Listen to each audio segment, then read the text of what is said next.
Apia acaba de casarse con alguien a quien no desea. Además, ha de soportar los desdenes de su hijastro y defender su casa de confabulaciones políticas.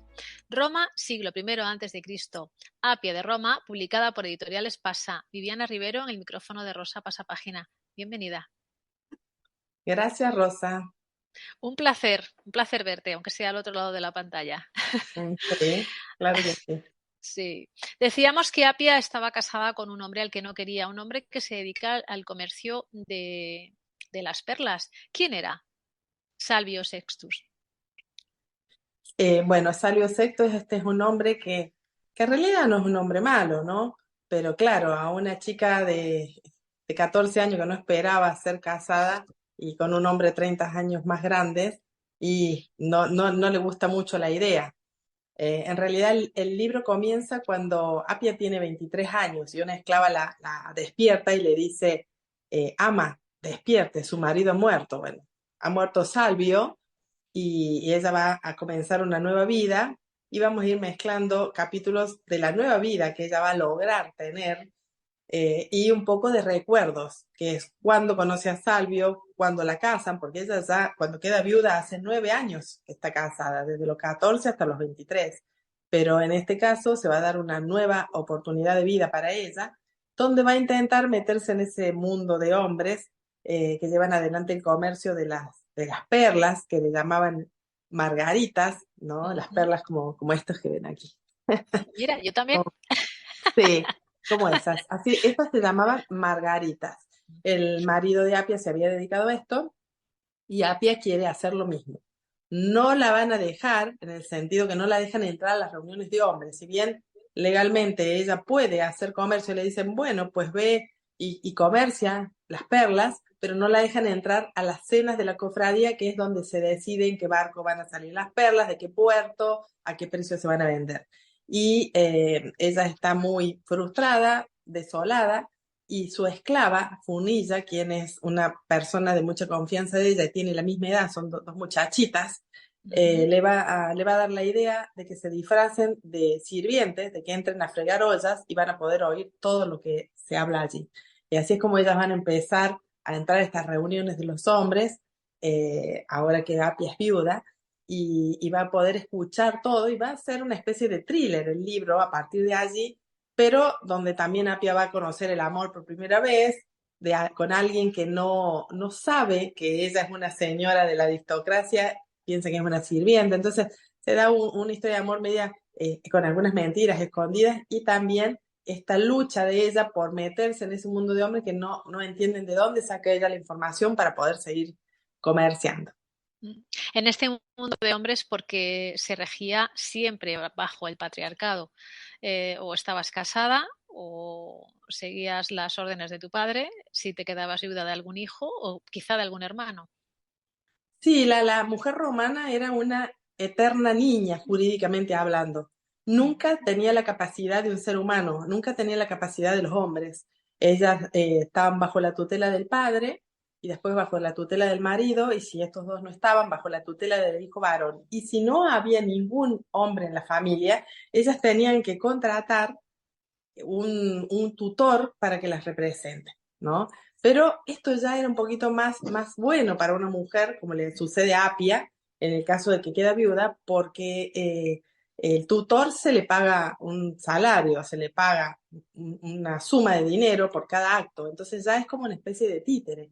Ella le puede decir, ve, cómprame estas tierras, haz esto, que te voy a pagar.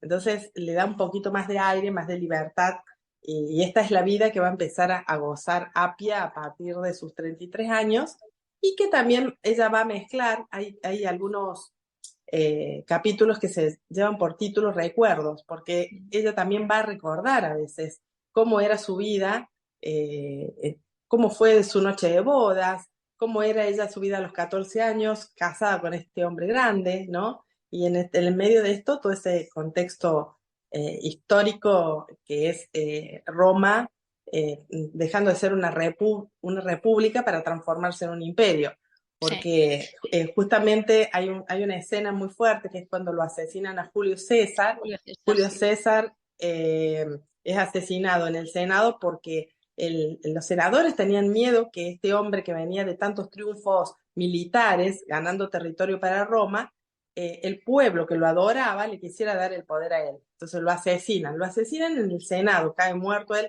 todos le clavan un cuchillo, Sí, yo. y entre estos senadores había muy poquitos que no sabían que iba a pasar eso, y entre estos está el papá de Apia. Y el papá de Apia está mirando todo esto y dice, yo necesito huir de acá porque me van a matar a mí también. Y él escapa, se va a su casa, y cuando él entra a su casa y ve a su esposa, recuerda que también tiene problemas familiares y que es que su esposa está enferma, y él tiene el temor, ¿y si mi esposa muere? ¿Y si a mí vienen y me matan después de que he visto el asesinato de Julio César? ¿Qué va a ser de mi única hija Apia? Y en ese momento Apia tenía 14 años, y ahí es que él decide Que se tiene que casarla casar.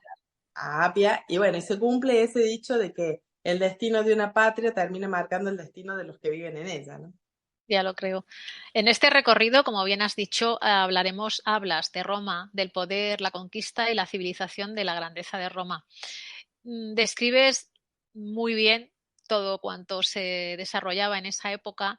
Y, entre otras cosas, hablabas de que Apia pertenecía a una clase alta, vivía en el Palatino, por ejemplo. Hablas también de la Casa Sí. Azul, de las tabernas y los prostíbulos.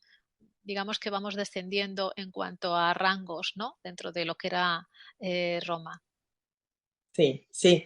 La verdad que, bueno, tiene una gran investigación el libro, donde yo explico con mucho detenimiento, después de haber estudiado bastante, de cómo era la ciudad, ¿no? La ciudad tenía la parte alta, donde las casas eran muy lujosas, donde cada casa tenía de 100 a 200 esclavos, y eran fresquitas, y en verano corría una brisa y con mucho verde. Eran tan lujosas como las casas más lujosas del mundo en este momento. Yo pensaba en una casa en Dubái, ¿no? Una cosa así, tenían todo, dice. Y después estaba la parte baja, que era Suburra, ¿no? Que existe todavía Suburra como barrio. Sí. Y ahí estaba la gente pobre, que eran casitas apiladas, unas sobre otras.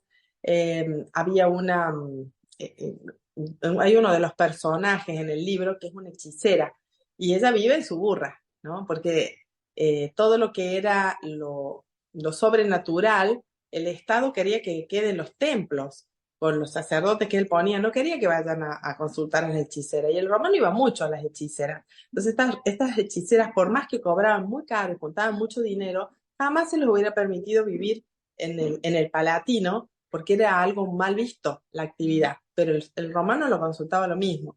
Y ahí vemos un personaje que es una de las hechiceras, y bueno, también tiene mucha investigación de qué hacían estas mujeres, ¿no? Cómo vivían, qué creían, cómo lograban, cómo manejaban sus artes. Y bueno, lo cuento ahí un poquito en el libro, igual que las envenenadoras. O sea, las mujeres era un arte, lo que no conseguía por las buenas, lo conseguía por las Conseguían por las malas. malas. Ya lo creo que sí. Entonces cuento un poquito cómo era esto, que había algunas muy buenas, ¿no? Y aprendían a envenenar sin que la persona se diera cuenta que había sido envenenada, y después moría y nadie sabía que había sido un veneno. Bueno, la esposa de Octavio, que es uno de los personajes del libro, Octavio es el primer emperador, Sí. era una experta envenenadora. Van a ver una escena muy fuerte en el libro de algo que sucede con los personajes y cómo ella mueve todo esto porque sabía muy bien usarlo. Pensemos que Octavio aparece cuando muere Julio César, aparece este Octavio que era un muchachito de 19 años, de aspecto muy frágil porque él era de cabellos claros, muy, muy delgado, en contraposición al típico romano que era grande, robusto, apasionado. Este hombre, este muchacho que era Octavio, no, era muy astuto, muy frío, y él empieza a buscar y hacerse necesario en la República, que el pueblo lo necesite, a que los políticos lo necesiten, y así como llega a ser el primer emperador y tener todo el poder en su persona, al punto tal que el emperador podía pedirle a los hombres del reino, préstame tu esposa, ¿no? Sí, ya lo Préstame creo. tu esposa, una vez a la semana la quiero en mi dormitorio. Y Por lo vamos a ver menos. a Apia en el medio de todo esto, que no vamos a explicar mucho detalle, pero Apia era una de las que estaba sufriendo un poco esto, ¿no? Así que, bueno, todas estas cositas las van a encontrar en el libro, al igual que la vida de los esclavos, que Sí, es eso iba a decir. apasionante, ¿no?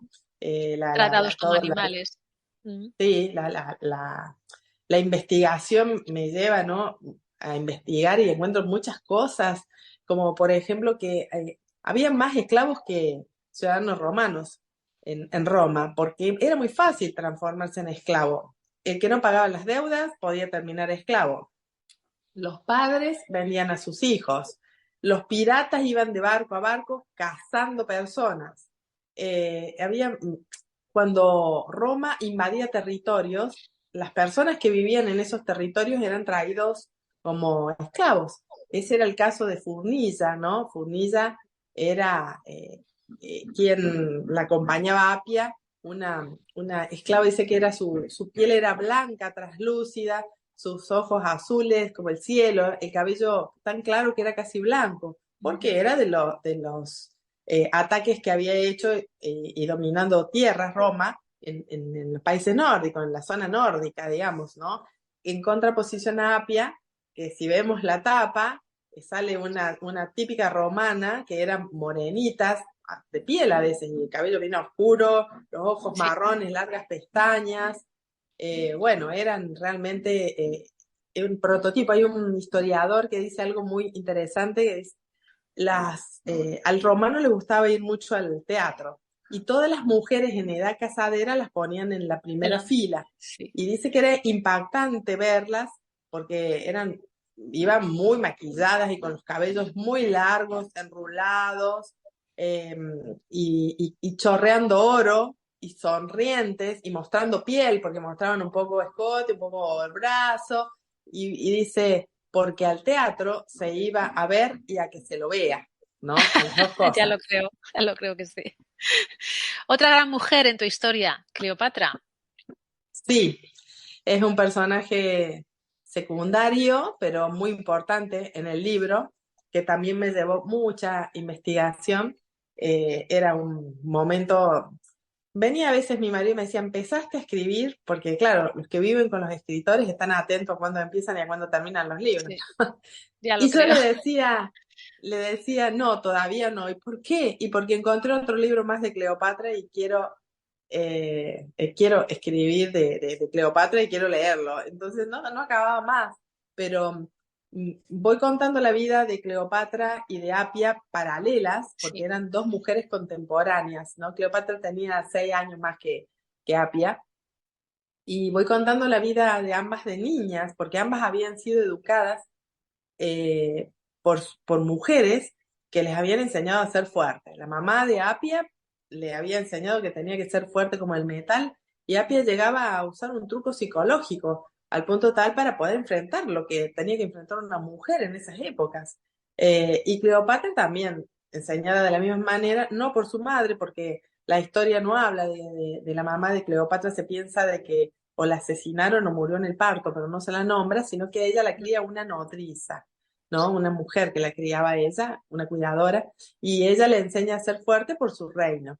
Y vamos a ver cómo dos mujeres tan fuertes que casi no tienen sentimientos, por momentos Apia ni Cleopatra, para no sufrir. Dicen que Cleopatra ni siquiera pasaba mucho tiempo con sus hijos para no ser vulnerable al cariño de ellos, ¿no?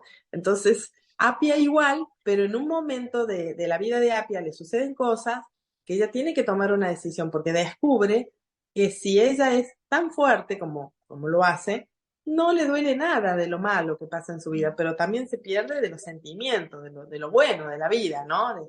De disfrutar ciertas cosas que tienen que ver con las emociones. Entonces, Apia va a ir haciendo un cambio y vamos a ir viendo la vida de Cleopatra también, que Cleopatra no, y cómo ese cambio de actitud lleva a dos destinos distintos a cada una, ¿no?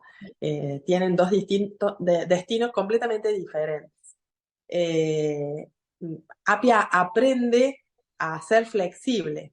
Apia, dicen que las personas más longevas del planeta son aquellas que aprenden a ser flexibles, a aceptar lo que no pueden cambiar, a Ujú. convivir con lo que no se puede Con cambiar. ello. Y Apia empieza a descubrir esto, vamos a ver mucho este tema en el libro, que era algo que yo quería dejar, porque era algo que yo justo había estado viviendo en ese tiempo y bueno, fue a parar al libro, ¿no? A veces los escritores vivimos cosas, a vivir también un poco más en el presente, no tanto en el pasado, como hacía Cleopatra, ni en el futuro, siempre pensando en gobernar su reino, Sino ahora, sino ahora. estar en el ahora, ¿no? Aprender a vivir un poco más en el presente, que era algo que no hacía Cleopatra, que esta mujer tan inteligente, que sabía 7 idiomas, que conocía de tácticas militares, que conocía de comercio exterior, era completísima. Ella recibía lecciones de seducción, de cómo Eso. utilizar el sexo como Sí. un poder más. Entonces, todo Mm. esto ha ido a parar al libro. Les cuento las lecciones, en qué consistían estas lecciones sobre sexo, les cuento un poco la vida de esta Cleopatra que va a ir avanzando, ¿no? A lo largo del libro, al punto tal la historia de las dos mujeres que se van a encontrar en una gran batalla que sucedió de verdad, que es la batalla de Accio, que se estudia aún en los colegios militares, que es donde peleó Marco Antonio, en ese momento la pareja de Cleopatra, y Octavio. Y ahí va a estar también, va a estar Apia en esa batalla, Cleopatra, porque siguiendo a los hombres de quienes se han enamorado, van a estar ambas en esa batalla que existió de verdad, ¿no? El lector va a poder ver un poquito. Y vamos a decirle al lector que todo lo que lea acerca de los personajes, acerca del contexto histórico, acerca del emperador, todo eso es fruto de mucha investigación y lo puede leer tranquilo, que es todo verdad, es verídico, es real. Así se vivía en Roma. Todas esas batallas o todas esas manipulaciones que hizo Octavio, las leyes que sacaba por un lado a favor de las mujeres, pero por el otro lado él las usaba, ¿no? Como cosas realmente, porque exigía que se acuesten con él aunque ellas no quisieran. Mm, claro. Todo esto es verídico y lo van a poder leer en el libro.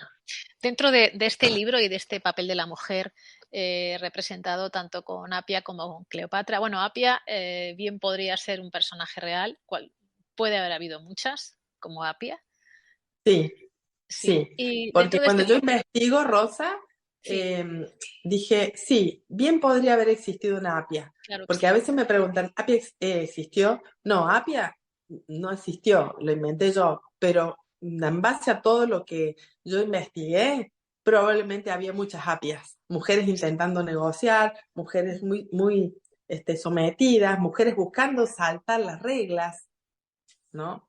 Sí, y en esos detalles, digamos, del papel de la mujer, por ejemplo, me llama la atención que las más respetadas eran las matronas. Sí, sí. La verdad que era como, bueno, en Roma lo más digno era ser ciudadano romano. Los que ellos más amaban era su ciudad. Pensemos que era antes del cristianismo esto, ¿no? Entonces no había un amor a un solo Dios, y lo único que se respetaba un poco era la unión entre un hombre y una mujer, porque el sexo era muy libre en Roma. Era antes del cristianismo, o sea, no había Claro. límites, no estaba nada mal visto. Se respetaba, sí, la unión entre un hombre y una mujer, porque de allí nacían los ciudadanos romanos, Claro. ¿no? Era lo más digno, el orgullo mayor, el amor más grande que tenían los romanos era por su Roma. Entonces, por eso es que una mujer, la matrona, era la que traía al mundo los niños ciudadanos romanos. Entonces, esto era muy, muy digno, ¿no? Era lo más grande. Vemos cómo la mujer, si bien la tenían ahí como sometida, imponiéndole esto, la mujer buscaba otras cosas y tenía que saltar muchos límites para poderlo hacer. Hay un descubrimiento que yo lo cuento en el libro, que es un descubrimiento bastante reciente porque lo han hecho en base a algunas lápidas que encontraron enterradas, que funcionaba un banco en Roma, fundado por mujeres para beneficio de las mujeres. Pero las mujeres no tenían capacidad jurídica, entonces era un banco que funcionaba fuera de la legalidad. O sea, Ajá. la mujer le pedía a un tutor que le traiga eh, dos baúles llenos de metálico, sería del dinero en ese momento, como serían los billetes de euro, bueno, en ese momento eran Sí. Sí, y ella ya, el que tiene el dinero es el dueño, ¿sí? Ella lo manejaba como quería y muchas veces se prestaban grandes sumas una mujer a otra bajo este sistema que era dar una garantía. Dice que a veces se prestaba como si fuera 1 millón de euros por unos simples pendientes, ¿no? O un brazalete era lo que daban en garantía. Entonces, Mm. prestaban ese dinero a otra mujer. Y si la que se le prestaba el dinero no lo devolvía, y la que prestó no iba a poder quejarse en ningún lugar, porque era un banco que existía Claro, fuera de la legalidad, claro. no estaba protegido, era algo que no se podía hacer porque ellas no tenían capacidad, pero sí existió eso. Y ellas buscaban salirse todo el tiempo de las reglas y se salían como podían. Esa era una de las razones, ¿no? Como, como buenas mujeres. Hablemos de hombres, de esa pulcritud de los soldados, ¿no? Cuando llegan a la taberna que dejan de serlo. Ah, sí, el romano, ¿no? Este romano, sabes que hace poco yo hice el camino de Santiago con mi hija y bueno, Ajá, caminábamos, los días que menos caminábamos eran 14 kilómetros, los días que más, 24. Y yo leía que los ciudadanos, los romanos, los soldados romanos, caminaban todos los días 35 kilómetros. Yo decía, Dios mío, si nosotros hacíamos 14, no dábamos más. Y además con todo el peso que ellos iban, ¿no? claro. Porque llevaban sus armas, sus cosas, salían, desayunaban, salían y iban caminando y llegaban al lugar del campamento que armaban y una vez allí ya cenaban, pero esa era su vida, ir de un lado a otro, por eso las famosas calzadas. Cuando hice el Camino de Santiago había muchos lugares Sí, del calzadas paso romanas. del Imperio Romano y las calzadas que ellos iban dejando, ¿no? Mm, Todos esos caminos que hasta el día de hoy uno a veces pisa esos caminos por toda Europa, los caminos de los romanos. El romano no se podía casar hasta que se jubilara, y muchas veces los prostíbulos que perseguían se armaban al lado del campamento de los romanos, muchas veces ellos terminaban tomando como mujer propia a una de esas mujeres, como una especie de esposa, con mm, quienes tenían hijos. Y a veces la historia tenía buen final, terminaban casándose cuando se jubilaban, que se jubilaban entre los 45. Claro, pensemos que la vida era corta. La gente sí. no vivía mucho más de los 55. O sea, la Mm, gente vivía mucho menos. Entonces, a los 40 ya podían jubilarse y muchos se casaban recién allí con estas mujeres que habían comenzado una vida como prostitutas, pero que, bueno, se habían vuelto su mujer compañera, digamos, ¿no? Es muy interesante porque sí. nosotros concebimos la vida de otra manera, ¿no? Pero el romano tenía una gran organización eh, y yo creo que mucho de su éxito se debía a eso, que no lo tenían los demás pueblos de alrededor, ¿no? Los ¿Has galos disfrutado? pelean, Sí. ¿Has sí. disfrutado con esta investigación? Porque si me dices que no, es mentira. He disfrutado mucho, ¿no? Por momentos Sí, tenía que parar, decir, no, esto no lo voy a leer porque no lo estoy necesitando para mi libro, pero eran cosas tan interesantes que por sí. ahí uno lo quería poner. Es un mundo aparte, Roma, pensemos de que los romanos se trasladaban de un lugar a otro en literas, ¿no? Que eran cubículos llevados en hombros de los esclavos. Mm, El romano no se sentaba a la mesa a comer como concebimos nosotros el comedor, con sillas y cubiertos. No, el romano comía tendido en camas y las mesas eran altas, los trozos de comida eran pequeños y se tomaban con la mano, ¿no? mm, Los esclavos no eran considerados casi personas, muchas veces se presentaban desnudos en a servir la comida. Los más bonitos de cara, que casi siempre eran muy jóvenes, hombres o mujeres, eran los que se encargaban de servir la comida, ¿no? Los otros los usaban para tareas más rústicas, dice. Cuando se casa Octavio, con su tercera esposa, que es con quien llega hasta anciano él, con Livia, que era la experta envenenadora que la vamos a ver usando sus artes en el libro, la fiesta de casamiento los esclavos iban desnudos. Y como se había dado algo muy raro ahí, de que Octavio se enamoró de esta chica cuando ella estaba embarazada de un hijo de su marido, ¿no?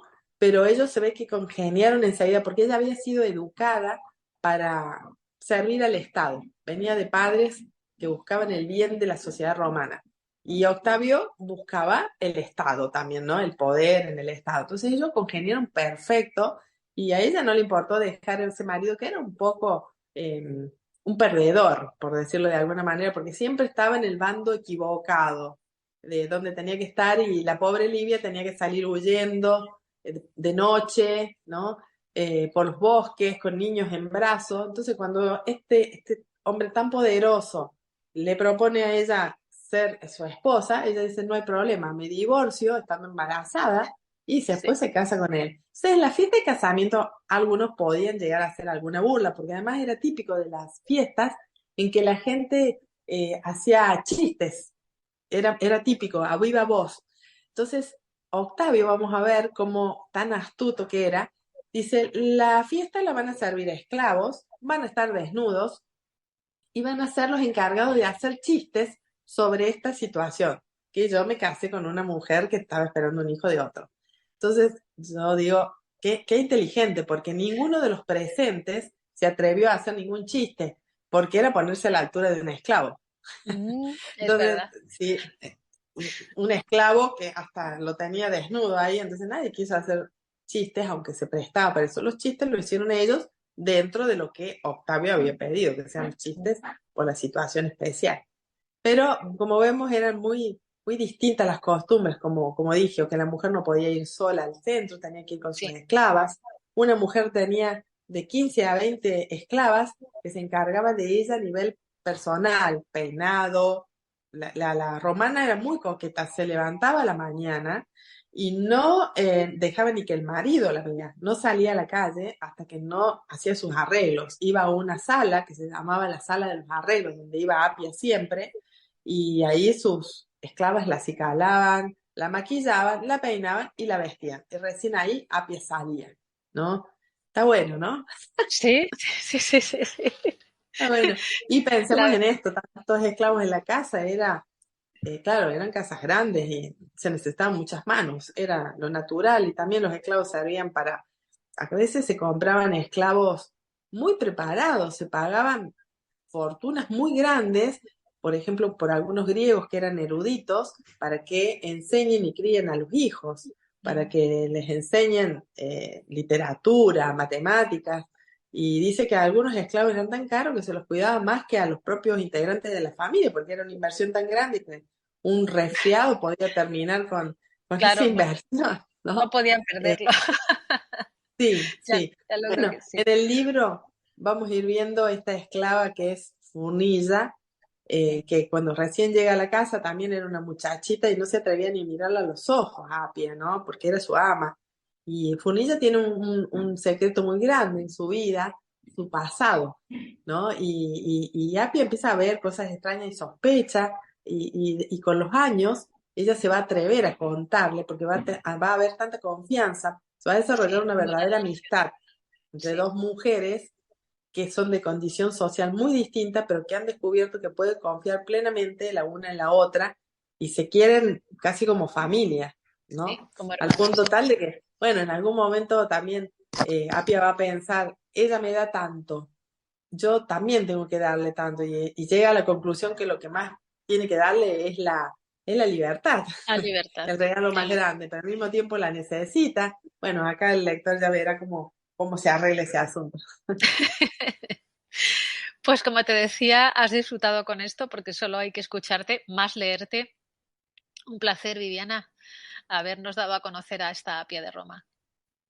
Sí, espero que la disfruten y como dije, Sí, todo es verdad y es un canto también al reconocimiento de todo lo que hicieron las mujeres de esa época, porque tal vez si yo hubiera escrito este libro hace 30 años atrás, yo hubiera hablado acerca de las amantes de Octavio, o sea, me hubiera centrado en eso, ¿no? otro enfoque, El sí. libro, el enfoque, pero yo creo que como sociedad, tanto hombres como mujeres, nos interesa saber ahora ¿qué hacían esas mujeres?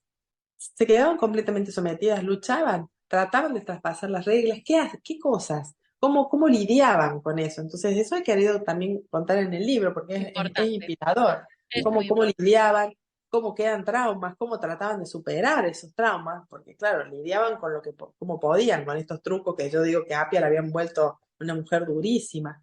Entonces, el libro está contado desde esa perspectiva que yo entiendo que es la que nos merecíamos que nos cuenten en esta época que estamos viviendo. Ya no queremos que nos cuenten las batallas que ganaron, o las No, amantes que tenía, o las historias de amor tan rosas. No, no. Queremos que nos cuenten de verdad cómo vivían esas mujeres. Así que el libro todo lo que habla. tuvieron, sí, Sí, todo lo que tuvieron que hacer para salir de todo eso. La verdad es que es increíble. sí, Bueno, sí, las mujeres siempre estamos ahí, dale que te pego.